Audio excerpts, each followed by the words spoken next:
Good morning students.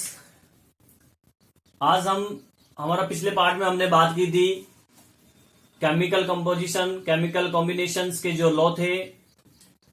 5 law मैंने आपको बताए थे, जिनमें से हमने 3 की बात कर ली थी और बाकी के 2 की आज इस पार्ट में बात करने वाले हैं।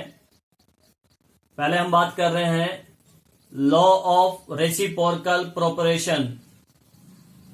रेसिप्रोकल प्रोपरेशन जो लॉ है वो रिचटर ने दिया था 1792 के अंदर। रिचटर ने 1792 के अंदर दिया था। ये लॉ क्या था? ये लॉ था कि when two different elements combine separately, 2 elements separately जो है कंबाइन करें with a fixed mass of third element. मान लीजिए ये ए बी है, ये किसी सी के साथ सेपरेटली कंबाइन करते हैं। ये भी करता है और ये भी करता है। ये करता है तो ए सी बना रहा है, ये करता है तो बी सी बनता है। ठीक है ना?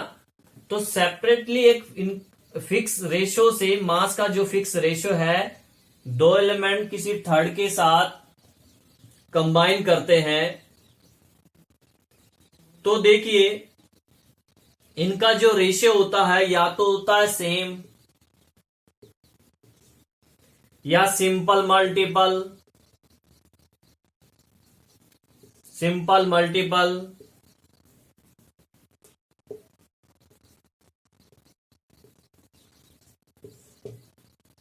किसके साथ? सभी एलिमेंट्स का जो कंपाउंड बन रहा है उसके अंदर इनका रेशियो या तो सेम होता है या सिंपल मल्टीपल रेशियो होता है एक दूसरे के साथ में।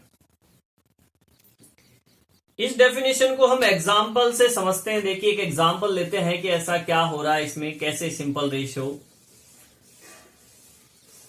यहां कहा कि 2 एलिमेंट किसी थर्ड के साथ, तो देखिए 2 एलिमेंट हमने लिए, कार्बन और हाइड्रोजन। पहली चीज तो ये दोनों आपस में रिएक्ट करते हो, तो ये दोनों आपस में रिएक्ट करें तो ये कंपाउंड बना लिया CH4। और ये दोनों एलिमेंट किसी थर्ड एलिमेंट के साथ, थर्ड एलिमेंट मैंने ऑक्सीजन ले लिया, इसके साथ भी कॉम्बिनेशन करके कंपाउंड बना रहे हैं। तो जब ये इसके साथ कॉम्बिनेशन करता है हाइड्रोजन ऑक्सीजन के साथ, तो देखिए H2O बना लेते हैं। और अगर कार्बन ऑक्सीजन के साथ करता है तो हमने कंपाउंड बना लिया CO2। इट मीन्स 3 एलिमेंट हैं जो एक दूसरे के साथ में कॉम्बिनेशन करके अलग अलग कंपाउंड बना रहे हैं। तब इन कंपाउंड्स में इन एलिमेंट्स का रेशियो या तो सेम होगा या सिंपल मल्टीपल रेशियो होगा। जैसे फर्स्ट कंपाउंड CH4, इनका मास का रेशियो लेना है तो कार्बन का 12 हो गया और हाइड्रोजन का 1 होता है, 4 हाइड्रोजन है, रेशियो 4। सिंपल करो इसको तो ये हो जाएगा 3:1। H2O की बात करें तो H2O में देखिए हाइड्रोजन कितना है? 2। ऑक्सीजन का 16 होता है तो 1:8। और CO2 की बात करें, CO2 कार्बन कितना है? कार्बन 1 है तो 12 होता है एटॉमिक वेट। ऑक्सीजन 2 है, 16 होता है का तो 32 हो जाएगा। सिंपल रेशियो कितना आया इसका? 3:8। अब आप देखिए ये जो रेशियो आया है ये या तो सेम आता है या सिंपल मल्टीपल। ठीक है ना? 3:1, 1:8 और 3:8। सिंपल मल्टीपल या सेम। अगर यहां पे हम कार्बन अलग अलग एलिमेंट्स की भी बात करें, जैसे इसमें कार्बन है और इसमें कार्बन है, तो यहाँ 3 है, यहाँ पे भी 3 है, तो 3:3। कार्बन कार्बन की बात करें तो 1:1 आता है। ऑक्सीजन की बात करें, यहाँ पे ऑक्सीजन है, यहाँ पे ऑक्सीजन, तो यहाँ 8 है, यहाँ 8 है, तो 8:8 करेंगे तो भी 1:1 आएगा। और हाइड्रोजन की बात करें, यहाँ पे 2 हाइड्रोजन है, यहाँ पे 4 हाइड्रोजन, तो यहाँ पे 1 आ रहा है, यहाँ पे 1 आ रहा है, तो ये तो ऑब्वियसली डायरेक्टली 1:1 हो गया। तो सेम या सिंपल मल्टीपल रेशियो होता है रेसिप्रोकल प्रोपोर्शन लॉ यही कहता है। नेक्स्ट लॉ की बात करते हैं, फिफ्थ।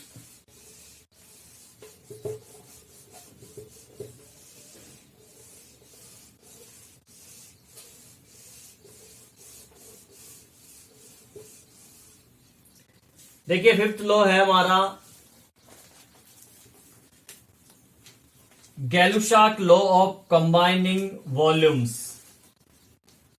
कौन सा लॉ? गैलुशाक का है, तो नाम से ही पता चल रहा है कि किसने दिया, गैलुशाक ने दिया।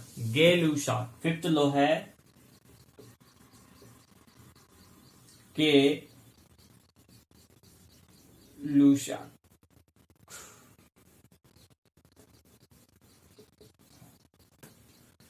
Law of combining volumes, law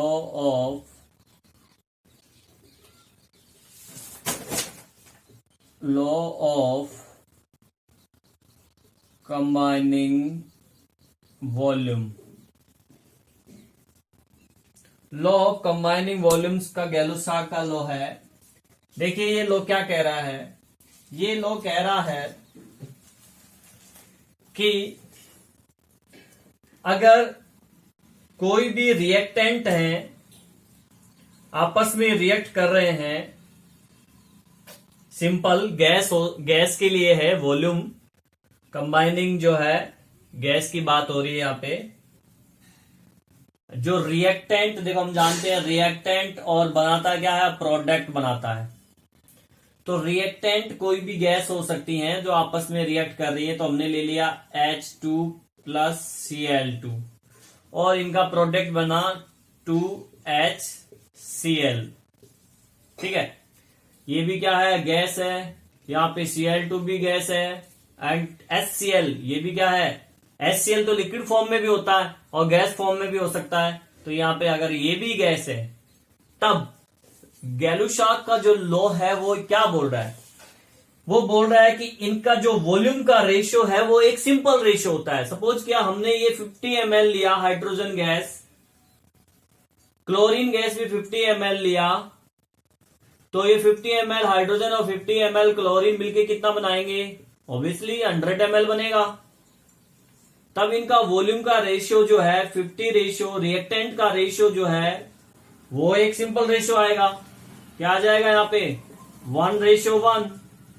और अगर प्रोडक्ट भी अगर गैस बन रहा है तो ये रेशियो क्या आएगा, ये भी रिएक्टेंट के क्या होगा, एक सिंपल रेशियो होगा। तो ये कट जाएगा यहाँ 2, ठीक है ना। तो ऑल ओवर ये और ये मिलके क्या हो गया, 1:1:2, एक सिंपल रेशियो। ठीक है ना। आगे बात समझे, दोबारा से सुन लीजिए कि अगर रिएक्टेंट कोई गैसीय कंपाउंड है, मॉलिक्यूल है जो रिएक्ट करके प्रोडक्ट बना रही है और प्रोडक्ट भी गैस बनता है, तब इनके वॉल्यूम का जो रेशियो आता है वो एक सिंपल रेशियो आता है। यही फिफ्थ लॉ गैलुशाक का है जो उन्होंने 1808 के अंदर दिया था।